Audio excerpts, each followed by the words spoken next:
Je ne peux pas la mesurer. Il faut avoir un grand garage.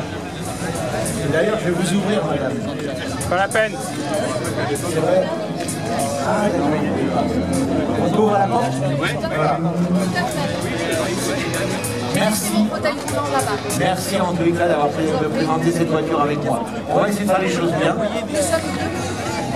Alors, Yvon, tu peux venir, Yvon? Tu peux venir si tu veux. Et puis on va présenter cette voiture à trois, hein, même si c'est moi qui vais parler. Merci encore. Donc là, on est sur une voiture américaine. Vous savez que aux États-Unis, il y a trois grands groupes. Hein. Il y a Ford, Chrysler et General Motors. Il y a deux qui suivent. Trois peut-être. Donc cette voiture, elle est de quelle année à votre... Quelle époque? 50. 50? Ouais. Elle est vraiment fin 50. Elle est de 1959. Moi, je suis de 1960. On a presque le même âge. 59? Ah, vous les faites pas? Alors, je vous donne un micro quand même. Si, elle veut pas. Vous, je peux vous le donner quand même. Non? On va trop parler de tout et du beau temps. Il fait beau aujourd'hui. Donc, lui, il fait partie du groupe General Motors. Ce modèle s'appelle Sabre, le sabre. Le sabre sedan.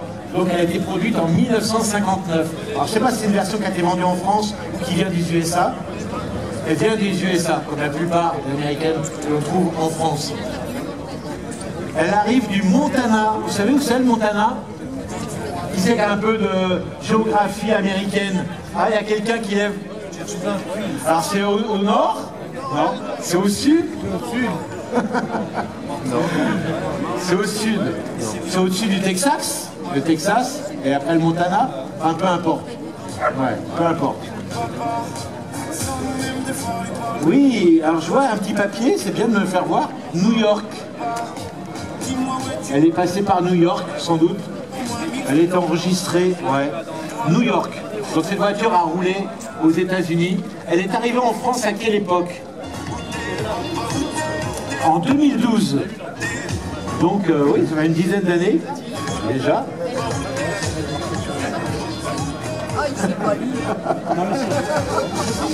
Ah bah oui, c'est marqué en bas, moi je disais en haut.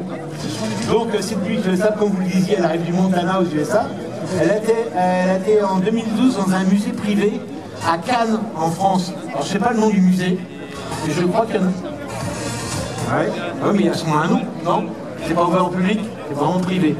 Donc elle a été placée dans un musée à Cannes en France. Elle a été achetée, assez récent, en 2024 par les propriétaires actuels. C'est vous deux? Vous êtes ensemble? Ouais. D'accord, vous êtes partagé la carte grise. Non. D'accord. Donc ça c'est récent, ça fait un an que vous l'avez cette voiture. Pourquoi on achète ce genre de voiture? C'est pas commun. La Passion, ça aurait pu être une 104, ça aurait pu être une 205, ça aurait pu être une Mercedes. Non, américain.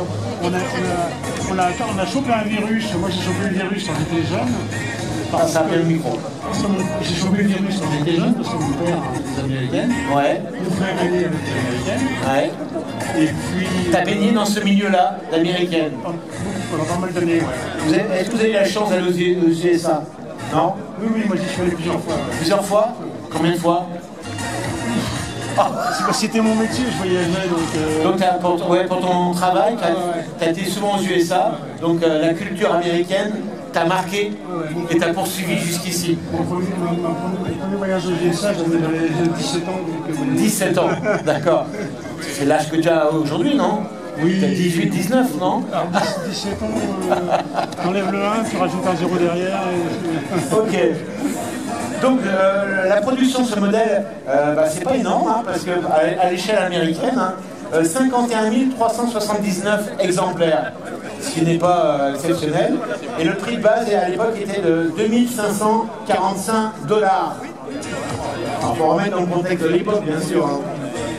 Il faut se dire que c'était quand même une voiture haut de gamme à l'époque. Parle bien dans le micro qu'on t'entende. Il faut dire quand même à ce prix-là, c'était une voiture haut de gamme qui n'était pas forcément accessible. Oui. Parce que General Motors, il y a plusieurs gammes, et les Buick étaient en haut de gamme, avec Cadillac, Buick, alors qu'en bas, on avait plutôt Chevrolet. tout en bas. Enfin, pour l'américain moyen, on commençait à Chevrolet. Et quand on montait en gamme, on changeait de marque pour arriver tout en haut au Buick et au Buick et au Cadillac. Cadillac étant le summum. Voilà. Donc, année de production de cette voiture de 58 à 59, une seule année. C'est qu'aux USA, ça changeait de modèle tous les ans. On changeait de... Voilà. Le moteur, c'est un V8 de 34 chevaux, 16 soupapes. On rappelle bien sûr que c'est un V8, pour ceux qui n'ont pas entendu. 325 chevaux, 5 litres 9, on est sur de 6 litres pratiquement, incroyable. Et on a une boîte automatique à 3 rapports. Alors là, bien sûr, comme vous avez un handicap, vous l'avez adapté à votre handicap. L'accélérateur, là c'est l'accélérateur qu'on peut voir. Ok. Et là, le frein, pareil, à main. Directement à la pédale. Qui appuie sur la pédale du frein principal. Alors l'accélérateur, on peut le manier de droite comme de gauche. Donc ça, c'est un accessoire, bien sûr. Voilà. Et comme ça marche. Bien sûr, comme c'est de automatique en plus, il n'y a pas besoin de changer les vitesses. Donc c'est très bien pour vous deux. D'accord.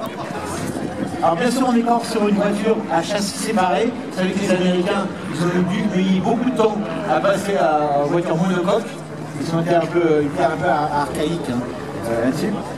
Transmission à double turbine, je ne sais pas ce que ça veut dire, mais bon, c'est un terme sans doute de l'époque. Et le poids de cette voiture, on va demander au public, le poids à peu près de cette voiture, c'est pas 500 kg, hein, non. Non, peut-être pas quand même. On est sur 2 tonnes, 2050 exactement. Ce qui n'est pas extravagant. Hein. On a des voitures américaines qui pèsent beaucoup plus que ça. La hauteur, 57 pouces, ça fait 1m45 en gros de hauteur. La largeur, c'est 2 mètres. 2 mètres de large quand même. Il faut avoir un grand garage. Hein. 2 mètres de large. La longueur, à votre avis, la longueur, ça fait combien là? 6 mètres 5,70. Non, un peu moins. 5 mètres 20, 5 mètres 52 exactement. Vous rendez compte le garage qu'il faut? Il a un grand garage, pour mieux, la couche valeur. Voilà. Et l'empattement est de 3 mètres 124. 3 mètres 124. Regardez l'écartement entre les roues avant et arrière. Donc une voiture imposante. Il y a des voitures. Non, c'est la seule. Non, allez, dites-moi tout. On en a eu d'autres.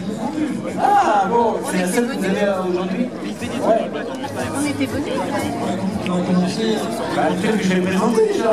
Dites-moi, c'est laquelle? Ah oui, je vais le présenter. Je suis pas jeune. Très belle voiture aussi. Hein. Il y a une Cadillac qui est arrivée tout à l'heure, des années 60. Autre chose. Ah. Vous savez que la voiture pour moi, le summum, c'est la Cadillac 59. Avec, voilà, c'est des ronds, et j'en ai mis dans une. Voilà, il n'est pas très loin d'ici. Bon, cette voiture. Alors, les gens, j'entends les gens. Ça va pousser. Alors bien sûr, on est dans les années 50. À l'époque, l'essence n'était pas chère, même encore aux États-Unis. Hein, le prix de l'essence n'a rien à voir avec ce qu'on paye nous en Europe. Mais bien sûr, ça consomme. C'est pas un char non plus. Alors je connais pas, ça va faire 20 litres au 100, 30 litres au 100, allez 25 litres. Allez entre 23 et 25 litres. Petit zoom là-bas sur les deux Mais femmes. on vous rappelle qu'aujourd'hui, ces voitures-là sont des voitures de loisirs. On ne va pas travailler tous les jours avec.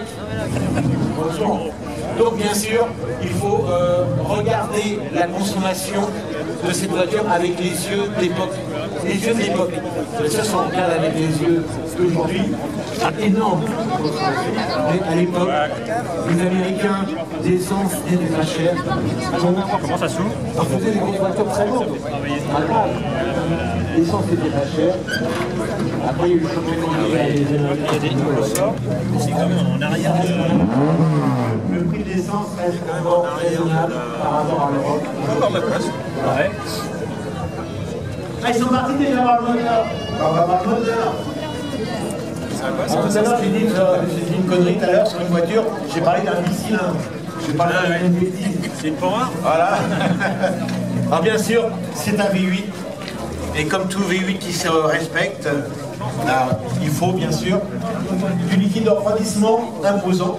Donc un gros radiateur, il est énorme, hein. Ça pourrait même faire une table basse, hein, pour mettre dans le jardin. Non, je rigole. Mais c'est vrai qu'il y a un radiateur qui est énorme, parce que bien sûr, plus on monte en cylindrée, plus il faut refroidir ce moteur. Les moteurs de cette époque, qu'ils soient Ford, qu'ils soient Chrysler, qu'ils soient chez General Motors, ce sont des moteurs fiables. Hein, c'est des moteurs qui tournent assez lentement, et ce sont des moteurs fiables. Je vous rappelle, hein, on n'est pas loin de 6 litres, hein, 5 litres 9. 5 litres 9, on est presque à 6 litres de cylindrée, c'est énorme. La voiture pèse 2 tonnes, on est sur du 16 soupapes. Voilà, une voiture. Regardez, on n'a pas parlé du style de la voiture. Regardez le style de la voiture, parce que les Américains, je vous rappelle que nous, dans les années 50, on produisait quand même la DS. Quand même. La DS qui était pas mal. 404, Peugeot. Hein, on était des voitures assez compactes, de style assez carré. Regardez l'extravagance de cette voiture. Regardez les paupières, l'inclinaison au niveau des phares. Regardez la calandre. Regardez. Hein, ça, c'est assez original. Je ne vais pas les compter. Hein. Mais c'est assez original. Hein. Ça va jusque là. Et même, regardez la calandre, elle termine sur le côté, en arrondi, ici la courbure du pare-choc. Regardez les feux intégrés dans les pare-chocs. Et bien sûr, comme toute américaine à moteur V8 qui se respecte, il y a toujours un rappel avec le V. On va faire le tour de la voiture. Regardez le pare-brise. On est vraiment dans l'époque des pare-brises panoramiques. Tellement panoramiques que le retour du pare-brise, regardez, il forme un angle ici. Alors quand on monte dans la voiture, avec votre handicap, c'est pas trop compliqué. Bon, faut faire attention. Voilà, faut faire attention. Du coup, la porte suit la courbure du montant de pare-brise. Donc c'est assez original. Alors ces pare-brise, pourquoi on a fait panoramique? Pour avoir une vision. À 380 degrés, peut-être pas, mais bon, une vision assez générale. Le seul problème de ces pare-brises, c'est que dans l'arrondi, quand on regarde bien, c'est légèrement flou. On n'a jamais réussi à faire des pare-brises où on pouvait voir vraiment clairement. Très vite, on va revenir à des pare-brises plus classiques au cours des années 60, et ces pare-brises panoramiques vont disparaître. Mais ça, c'est une invention des Américains dans les années 50. Regardez même le pavillon, hein. Le pare-brise, souvent, le pavillon remonte comme ça. Là, il part vraiment au sommet du pare-brise. Il est vraiment très plat. On continue avec l'arrière, le style de la voiture. Alors, là, on parle d'une berline. À l'époque, quand on faisait une voiture, il y avait la berline, il y avait le coupé, et il y avait le cabriolet. Là, c'est la sedan. La sedan, c'est la 4 portes. Voilà. Mais il y avait également la version coupée, sans montant, je pense, et la version cabriolet également. Regardez à l'arrière. Vous savez que les années 50, pour les Américains, ont été l'extravagance des formes. Nous, Européens, à l'époque, même Français, on était éblouis, parce qu'on se disait, dans les années 50, les Américains, ils ont 20 ans d'avance. Ouais, parce que c'était futuriste. À l'époque, on pensait à l'espace, on pensait aux fusées. Les premiers hommes dans l'espace, ça a commencé dans les années, début des années 60. Donc on rêvait tous de fusées, de turbines, et les ailerons étaient là pour rappeler ce style. Hein, on voulait tous aller dans l'espace, bien sûr on ne pouvait pas tous y aller. Et donc les voitures ressemblaient quelque part à des fusées. Et les ailerons sur cette voiture étaient extravagants. Regardez, c'est juste là pour le style. Ça ne sert à rien. Au niveau aéro, ça ne sert à rien. C'est juste du style extravagant de l'époque. Regardez la roue de secours comme elle est. On n'a pas pu la mettre verticale à cause des ailes. Donc on l'a couché sur le côté. Et quand vous voyez les roues d'une américaine de cette époque-là, ça prend beaucoup de place. Bon, le coffre est grand quand même. Il reste quand même pas mal de place. D'ailleurs, je vais faire un... Je peux monter dans le coffre, ça ne vous ennuie pas? Je te prends en photo, Eric. Attention. Pour vous faire voir, il y a un coffre d'américaine de cette époque-là. Voilà. Et certains vont fermer. Et il y a... Salut Eric. Regardez. Bonne nuit. Hop. Regardez. Ah, ça c'est la photo du jour, je crois. Alors, pour vous faire voir, que quand on avait des cadavres encombrants, donc on ne savait pas quoi faire. C'était des voitures de mafieux. Des mafieux, voilà. Casino. Mais voilà, on peut dormir avec un oreiller, on peut dormir dedans. Non, c'est incroyable ce coffre. On peut partir, on peut partir à je crois, 6 personnes, 3 à l'avant, 3 à l'arrière, et encore à l'arrière on peut choisir, on prend des 4, on peut prendre des bagages qui vont avec. Voilà. Faites le Maccabée. Eric, on y va. Halloween. Tu vas Eric? Vas-y, ferme-le. Non, je déconne, vas-y. Allez, ferme-le. C'est le propriétaire qui ferme. C'est juste pour nous faire voir. Et si on fout pas Si tu restes enfermé, c'est ça le problème. Alors ça m'est arrivé une fois de perdre des clés. Il n'y avait personne dans le coffre, heureusement. Pour la petite histoire, ça, ce sont des ailes de mouette. C'est excellent. On appelle ça des ailes de mouette. D'ailleurs, on a essayé de reproduire ça sur des voitures européennes. On appelle de certaines Ford conçues qui avaient des ailes comme ça, puis Cortina, légèrement aussi, mais à l'échelle européenne, moins importante. Et puis les Cadillac de 59, il y avait des ailes avec les feux à l'intérieur qui étaient extravagants. Très vite, dans les années 60, on va revenir à un style plus épuré et ces ailes vont disparaître. Mais ça reste commun à cette période des années 50 qui a été extravagante. On est à la fin. Un petit complément d'histoire, en fait, ces voitures ont été dessinées par des avionneurs. Oui. Après la Seconde Guerre mondiale, on n'avait plus besoin d'eux. Et ils se sont mis à dessiner des voitures. Et d'où ces ailes qui ressemblent à des ailes d'avion. Et il y a pire que ça, il y a des trucs. Ou des fusées, on s'imaginait déjà des fusées déjà à l'époque. Et donc c'était le style. Regardez ces gros feux, ça décolle. Au bout de quelle vitesse? Circulaires aussi qui sont bien intégrés. Et la fameuse trappe à essence qui. Alors ça c'était commun aussi à des voitures européennes. Voilà. Ça c'était le petit gadget de l'époque. On va refermer le coffre. Vous avez remarqué qu'il y a Il n'y a personne dedans. Ouais, il n'y a personne dedans. Oh, je crois pas. Allez, regardez encore. Alors, beaucoup de chrome à l'époque chez les Américains. Beaucoup de chrome et regardez. La taille du logo. Encore le V du moteur V8. C'est toujours pour rappeler la forme. C'est ce que c'est qu'un V8. Un moteur qui est comme ça. Hein, une culasse d'un côté, une culasse de l'autre. C'est un moteur V8. Donc on rappelle cette architecture de moteur avec ce V ici. Et encore, il y a des armoiries avec, je ne sais pas ce que c'est, mais c'est bien spécifique au but. Voilà. On peut l'ouvrir souvent celui-là. Hein. Oui, c'est ce que je disais tout à l'heure, ça consomme. Là, c'est marqué à l'arrière le sabre. À l'arrière. Pardon? Oui, le sabre, ouais. Qu'est-ce qu'on peut dire sur cette voiture? Ah, il reste quand même l'intérieur. L'intérieur, pardon. Alors, je ne vais pas. Non, vous ne poussez pas. Hein. C'est vrai? Allez, gentil, elle me fait de la place. Je suis confus. Alors, je me souviens, oui, ce que j'allais dire, je m'assois sur des sièges.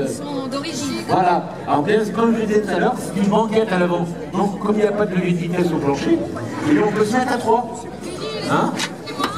C'est une 6 places. La carte grise. C'est 6 places. Voilà. Est-ce qu'on peut ouvrir le côté pour que les gens voient? Voilà. Regardez la grandeur de cette banquette. Les sièges sont Voilà. d'origine. Et la protection sur les sièges, c'est un drapeau américain. On peut le dire. Regardez, le petit clin d'œil. Donc on a un intérieur qui n'est pas en cuir, qui est du Sky. Mais à l'époque, les Américains, ils adoraient un truc. C'est les premières peintures métallisées qui sont arrivées dans les années 50. Et même les intérieurs, regardez, ce sont un aspect métallisé de la peinture. Ça, c'est un aspect métallisé. La radio d'époque, qui est intégrée carrément dans la petite bande en tôle, qui est une petite bande en tôle peinte, et la boîte à gants qui va bien. Ici, on a un petit appareil, je ne sais pas ce que c'est. Voilà. Non, mais c'est pas grave. Si, ça a été rajouté, ça. Ça, c'est une prise d'allume. Ah, bah oui, c'est moderne. C'est une clé USB. Donc, on a les vitesses ici. Hein, comme on disait tout à l'heure, c'est une automatique. Donc, les vitesses, hein, comme toute voiture américaine, hein, N, D, L, R. Je ne vais pas vous expliquer ce que ça fait. Je me rappelle, moi, à l'époque, que... Regardez. Alors la voiture, normalement, elle n'a que 2 pédales. Mais on a rajouté une 3e. Pas pour l'embrayage, regardez bien. Hein, le photographe va la voir. c'est marqué dessus, parc. Ça veut dire quoi, parc? C'est parking. Donc c'est le frein à main qui est au pied. Suis-je clair? Le frein à main est au pied, en fait, voilà. Donc on appuie dessus pour bloquer la voiture, hein, et on relâche avec une tirette. Voilà, ici. Deux fonctions. Voilà. À la main pour relâcher le frein à main et au pied pour l'enclencher. Comme ça, voilà. Le tableau de bord, j'adore les tableaux de bord de ces voitures américaines de l'époque. Regardez les chiffres, déjà, la longueur qu'il fait. Ah, on ne peut pas les louper les chiffres. Hein. Moi, j'ai pas besoin de lunettes, je vois très très bien sans lunettes. C'est incroyable. Les compteurs ronds, franchement, tout est beau sur cette voiture. Donc, on rappelle, hein, 20 miles, ça correspond à 33 km/h.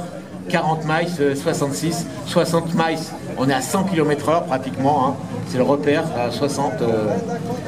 Et on arrive jusqu'à 90 miles, ça correspond à 148 km/h. La voiture peut aller presque à 150 km/h. Bon, on va pas la tester. Pas sur nos routes. Pas sur nos routes actuellement. Mais bon, elle tient sa place sur l'autoroute. Elle tombe. Alors, il faut rappeler que les voitures américaines de cette époque-là n'ont pas une très bonne tenue de route. Ce sont des bateaux. Parce que déjà, les Américains, il y avait des autoroutes. Et donc, dès qu'on prend un virage un peu vite, la voiture, elle fait ça. C'est ce qu'on appelle l'effet bateau. Il y a de la houle, comme dirait l'autre, il y a du roulis.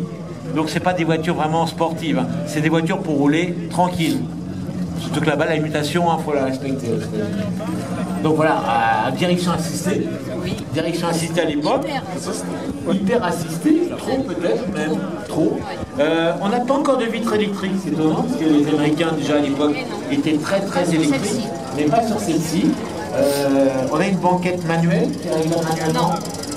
Électrique. On vient de le mettre. D'accord. Ne vous inquiétez pas. Ouais, non, c'est un propriétaire. D'accord. Elle est manuelle. Avec la tête d'Eric, c'est fantastique. Ah oui. La voiture, en plus, est-ce qu'elle a été restaurée cette voiture? Elle est vraiment parfaite. Elle est d'origine. Elle est d'origine. Je pense qu'elle a eu une restauration parce qu'elle est vraiment. Vous n'avez pas l'historique parce que la voiture est dans un état franchement superbe. On prend la feuille, on la sort. Elle a été, bon, je pense qu'elle a été repeinte à une époque, mais ça a été assez bien fait. Ça a été assez bien fait. Une voiture. Est-ce que vous roulez beaucoup avec? Elle est bonne. Pourquoi j'ai posé une question bête? On va faire les courses. Non, on a d'autres véhicules. Vous avez d'autres véhicules. Bon, ça reste une voiture de loisir pour venir juste à Papa 35. Hein? Non. Exactement, elle est abonnée. Non, pour faire plaisir, les rassemblements et les sorties avec les copains. C'est un V8 364, hein, c'est ce Les que copains d'accord.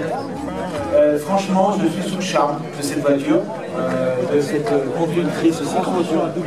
Annette, bonjour Annette, merci Annette et mon compagnon et Yves. Merci Annette et Yvon d'avoir bien voulu présenter cette voiture avec moi parce que regardez le monde qu'il y a autour. Ah, les gens, voilà, ils sont. Et merci à vous, parce que je sais que c'est pas facile, c'est compliqué. Merci, et on va refermer les ouvrants. On va vous aider à refermer le capot. Hop, hop. La voiture est en excellent état. Oui, il y a un coup de circuit là, j'ai vu ça. Je l'avais pas vu.